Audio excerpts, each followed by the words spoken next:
Hello guys. Actually video बनवार गोटे कारण काली मो सहित गोटे घटना घटीगला। एक्चुअली मते काली जीवार थिला, मोर टिकट थिला मुंबई कल्याण। तो मु काली एठू घर पाखर गुटे रु बाहरी गली।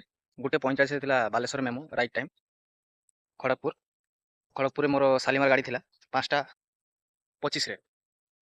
तो मु एठू राइट टाइम रे बाहरी गली एवं सेठी से आसिला 2:30 बेले मेमो आसिला। ठीक अछि, तापरे जो एक्सप्रेस टा थिला सेटा लेट थिला। मु मेमू रे गाड़ी मेमूटा धरली।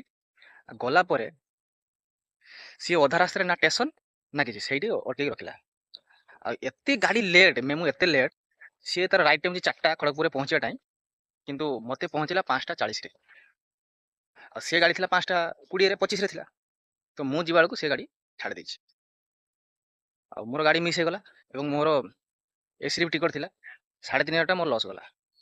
ଆମର ଏମିତି ସାଧାରଣ ଲୋକ ଗାଡ଼ିରେ କେତେ ମାନେ ଗାଡ଼ିର ଟାଇମ୍ ଟେବୁଲ୍ ଏତେ ମାନେ କନଫ୍ୟୁଜ୍ ରହୁଛି କି ଟାଇମ୍‌ରେ ପହଞ୍ଚି ହଉନି କି କିଛି ବି କରି ହଉନି। ତ ରେଲୱେର ଟାଇମ୍ ଟେବୁଲ୍ ଏତେ କାହିଁକି ବିଳମ୍ବ ରହୁଛି ମୁଁ କିଛି ବୁଝିପାରୁନି।